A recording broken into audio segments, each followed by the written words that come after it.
Hello, how are you doing? Welcome to this laboratory, where we are going to proceed with an upgrade of our centralized installer. In my case, I am working directly from my workstation, but it could also be, as we have mentioned, from a server with Ansible installed. And well, that could be a single centralized point managed by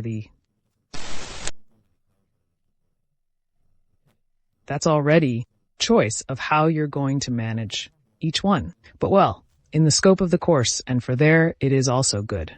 In the personal thing, to have the tool of work very comfortable. It is good to have it directly in the personal machine of work. Then, this deployer installer, that in my case I have here, the local one in my machine, is going to launch an update directed to all the hosts that we indicate, as we always say in our here stock inventory of servers. Well, this is the last section of the file where we explicitly indicate on which node we are going to apply the actions, in this case an update. And, well, we are going to do it on all nodes. Because the idea, as we saw in the class, which indicated how version releases and upgrades work. We saw that what we were doing was, well, largely these component versions to the versioning published in each new version of this installer. Because at one point, well, this Ansible, that this code, as we said, is changing, which is the installation code of the Omniliads application, is evolving version by version. And, well, it's going to bring maybe new components in the part component deployment. This is where organizes all the tasks that impact on each of the components, among other things. On the other hand, we have the matrix that goes executing the stages of the deployment in an orderly fashion. But, well, is Außen code that goes evolving version by version. So this is where Git comes in a little bit, because our deploy tool is a repository, as we said, which is in GitLab, and to bring me all the new activity that occurred in the repository between one moment and another moment in time. Let's say, can do a git fetch. With that, I bring me everything that may be in the repository, yes? And with git, checkout, and the OML release, whichever one we want to stop at.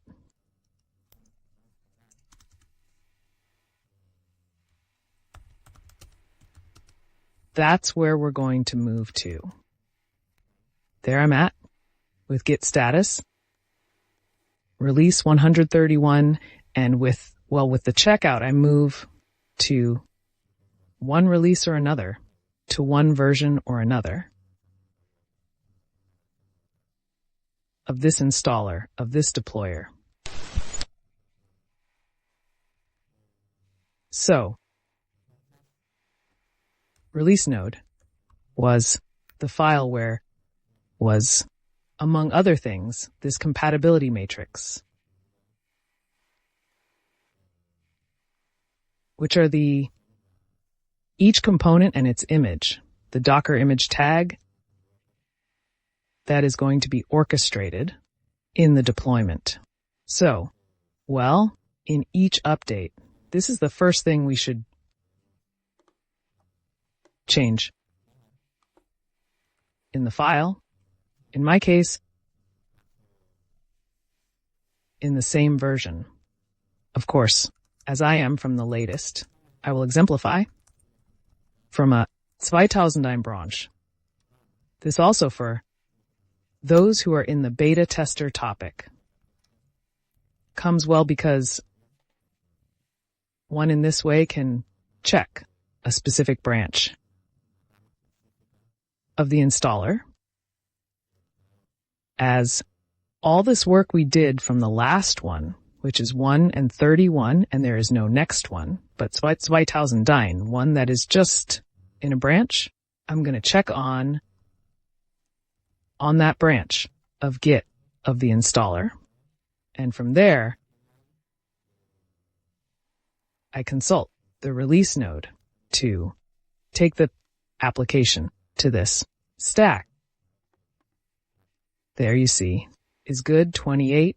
I could comment this if I want to have it handy.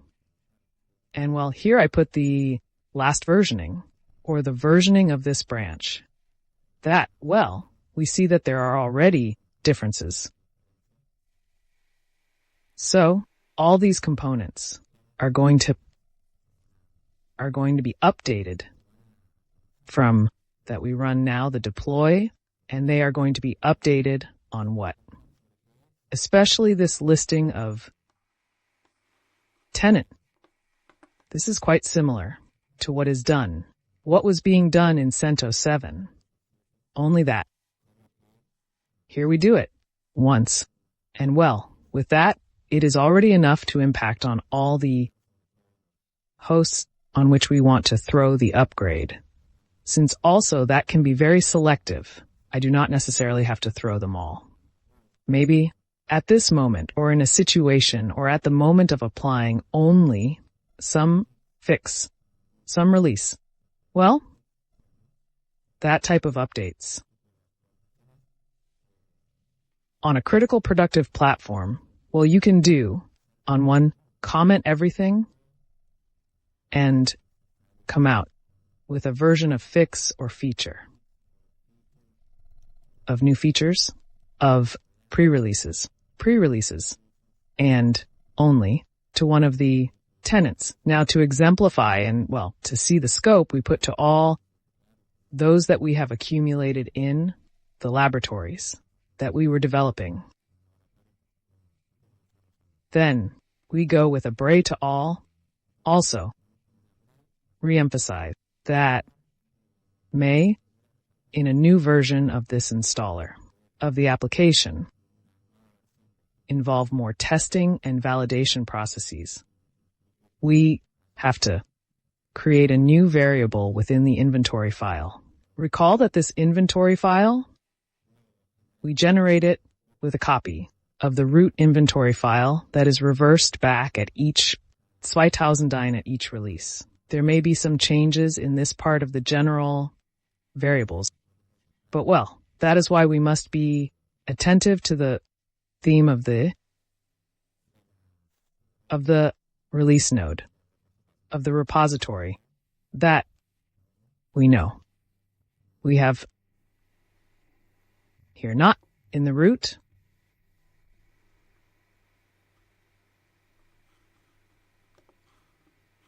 the files are in the root. Therefore, if I move to the one that we are about, generate now. So,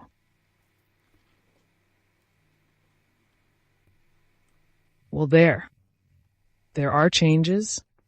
There is fixing. But well, there is nothing regarding changes in the inventory file. However, here, it notifies when there is any new parameter to, well, take into account. In scenarios like ours where, well, we have this inventory file that we will be maintaining manually, to ensure compatibility with what each version of the code implies. Sometimes it can imply a new variable.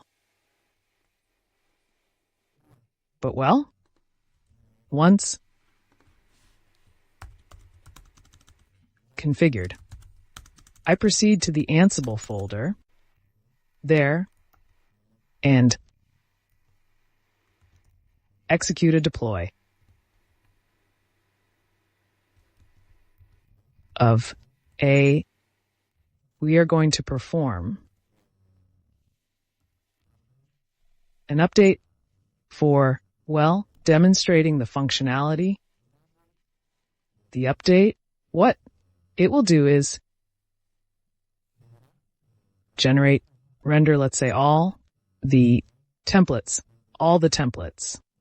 the configuration templates of, well, the service system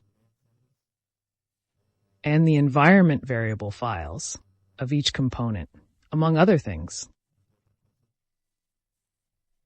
That is regenerated from whether or not there are changes in the configuration. That the update generates it, those files are regenerated for each tenant. And then it makes the downloads of the last of the versions, the tags of the versioning of components is brought of the Docker registry in our case. All the images, those, and up to there it arrives. What this does is that there is no restarting, a restarting of the containers. Therefore, for example, the active calls would not be cut at that moment. Then if one can appeal to the command with the parameter restart, that is going to generate a restart of all the containers from the storage containers. Type by to the ones of boost, like asterisk, RTP engine, and well, all. The containers, it's going to subtract them to you. And then there is a restart, one under core, that is going to restart only the web part, and asterisk, that, well, many times a scenario that can happen. That is to say, it would be most of the times a scenario that happens because usually the highest volume of updates comes from the part of asterisk. And, well, everything that is web code, so there are a lot of components that may not have to be restarted at that point. And, well, there's the option to not do that. Restart core, restart, and, well, update to do everything, which is back the configuration, reprovision it for if there were changes, pull in all the images. Here, what there is a topic, if this host, I change the file a little bit here, in this part, using, because there it goes. I wanted to access the last tenant that is SLAN, but I wanted to exemplify it by a port forwarding from the public IP. But, well, it is seen that there is something that we missed to configure or something in the firewall. I'm going to enter directly by VPN as it was. This we were seeing in previous labs.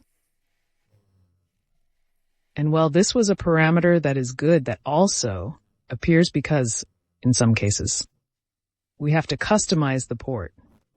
In addition to the host to which it connects, where you have to connect to, exercise the task of deploy. This is a parameter that is, by default, assigned to 22. Well, parentheses aside, I'm going back to launch. There, well, it fails directly. For example, when there is not in it, in the initial task of to connect via SSH, some server fails, well,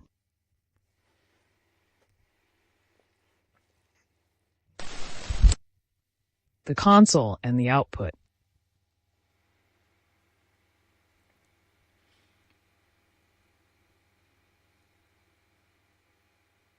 There managed to connect everybody. And, well, we're throwing an update.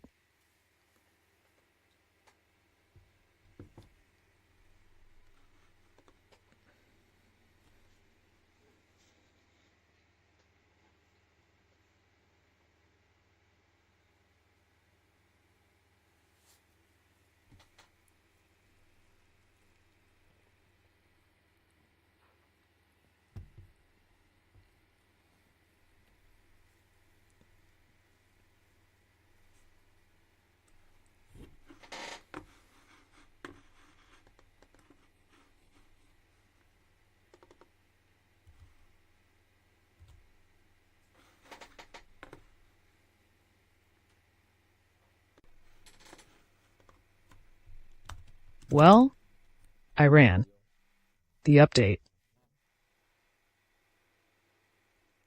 but we're not going to notice any changes because it's still running the same version, isn't it? I'm going to come here on any of my tenants. We have 4 turns between the clusters and the ones we have in the cloud.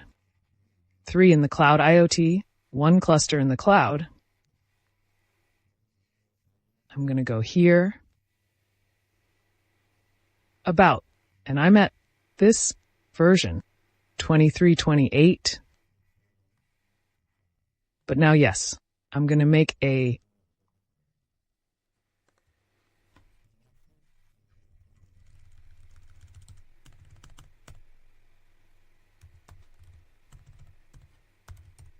restart. What for? Suppose now, well, it can be an out of production schedule, or in the case of having to do it, at different times of a day or of the week according to the maintenance windows. That mostly happens in on-premise deployments. Then also, well, is a matter of with the installer. Stopped in the latest version, do the update, then yes, massively, because it will not intercede in the service. And then if schedule the restart, which is the command that I just threw for a window of time or schedule that can be of the application service. So, well, now it's going to enter component by component, and it's going to kill it. It is going to stop the container, and it is going to restart it. And there in that new restart is going to be on the binary, the image that we made, the pool that we downloaded before. And with the configuration that also at that moment we provisioned on the directories of environment variables and container orchestrator starter, that is the service component. That whole series of files were regenerated and the binaries were downloaded. And now what we're doing is raising those binaries with that configuration that in the previous step we generated. This is a more bureaucratic way to do it in 2 commands. But well, it can be the best, more convenient. Especially when it's very focused. The update around the core components that we say, the part of asterisk, all the logic part, business, asterisk, fastag, let's say, and well, everything that is web, everything that is the code, plus the web application. But well, there is the upgrade, always the possibility of executing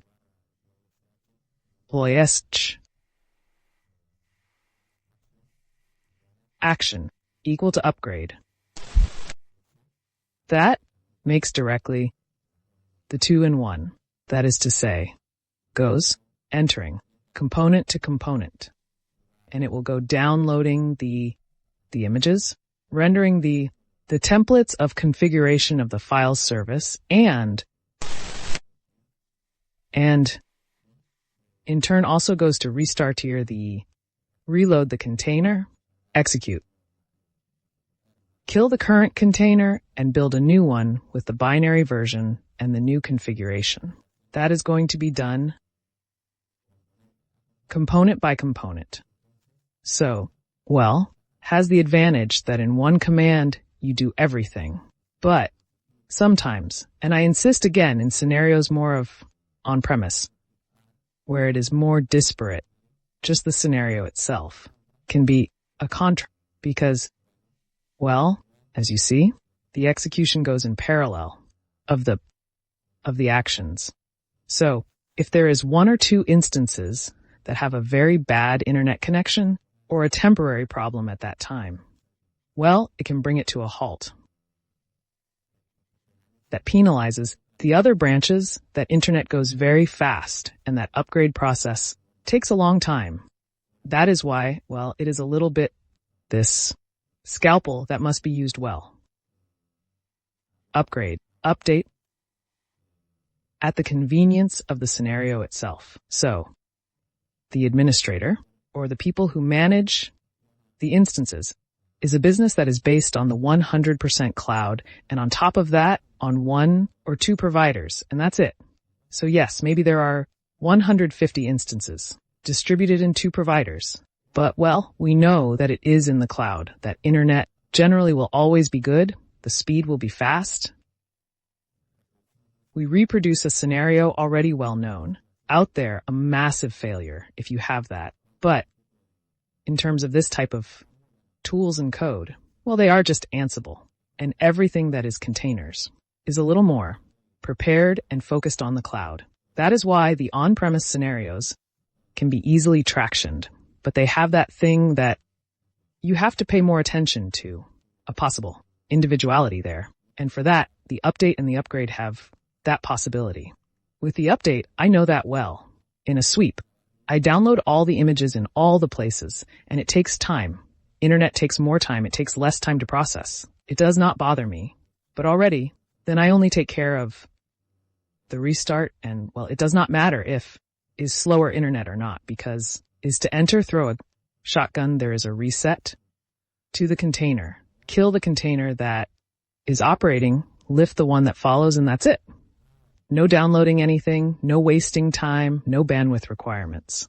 So, well, those are the possibilities. There I made first the bird and then a restart. Could be done is the restart score. That is going to be well focused. Just the restart. The recycling of containers is going to throw it on. 4 or 5 components that now we are going to go seeing them.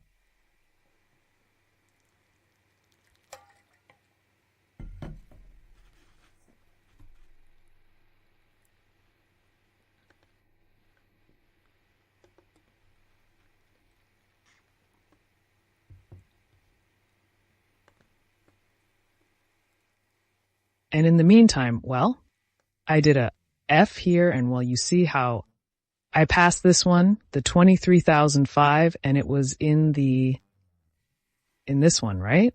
Let's see, let's go to this one.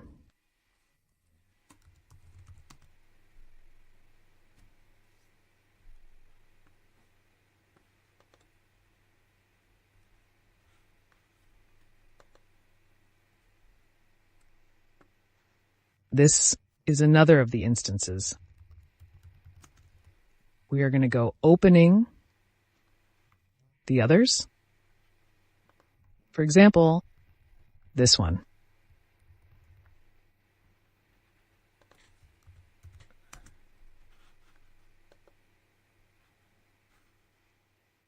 And we should all be standing now. Well, on the version that we massively have updated. In the meantime, we see that, well, I just threw a restore core. Then there, well, might not reboot it. All of these more low-level storage components that don't have much chance of having this code or configuration that can keep changing version to version, you don't touch it. And if you touch fast, which comes all the part of add-on in Python, of the discount plan, of the dial asterisk plan. So there, version by version functionality. Functionality on the telephony side, there will probably be new features. So score. Then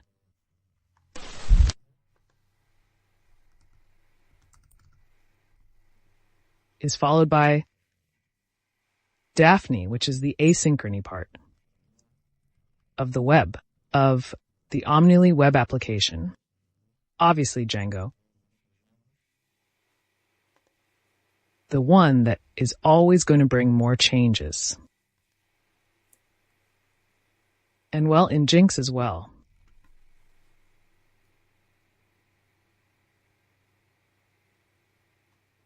The web server and reverse proxy.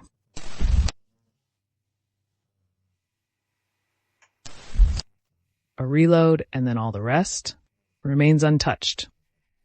So, right now, it is probably down.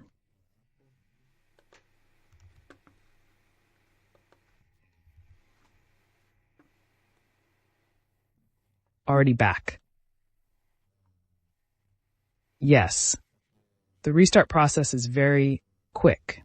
There are several components that are subtracted in all instances. They are components, much lighter, more stable, above all things as well. So, well, there we can see a significant upgrade in parallel.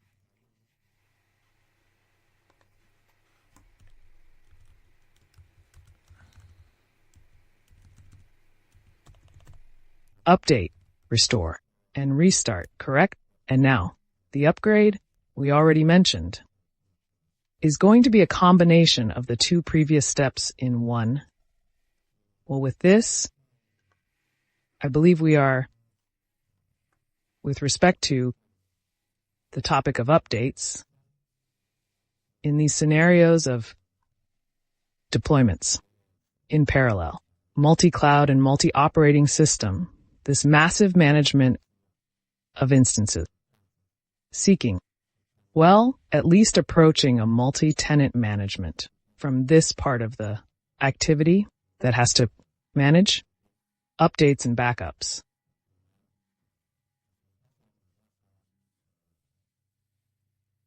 Fixing application, if it is necessary, Apache on multiple instances at the same time, at least from the management and centralization part of the tool that is used to maintain the application in time, to manage it, to have it with its functionality and security updates can be done. So in parallel massively, especially considering that in the software as a service, which is the model a little reigning in the industry, what starts to work more is the scalability of having many users consuming a service, and what that implies for us, which is to have many instances running simultaneously in parallel, so that the business can also scale economically. So, well, that's the Ansible strategy, and using this technology for OML management, which has a learning curve that is a bit more challenging at the start, but over time, like everything, it provides that result of having the power to optimize a lot of time, reduce human errors, and gain scale in the application management in terms of what management implies for the IT area, which is to apply security updates, apply functionality updates. 2009. Run backup. Migrate an instance from one cloud to another, or from an on-premise instance. Raise redundancy in the cloud. Then, from there, generate a deployment and connect it to a bucket. I mean, these are all things that in this approach, based on Ansible, Podman, Systemd, have of advantage over the other option, which is to work node by node with Docker Compose which is what at the moment is also being offered to orchestrate the application and its containers. Well, with this, we are saying goodbye. Here goes. Obviously finish running all the tasks. And, well, for each component, we're going to see plus the download of the updates and the reloading of the component itself with the restart.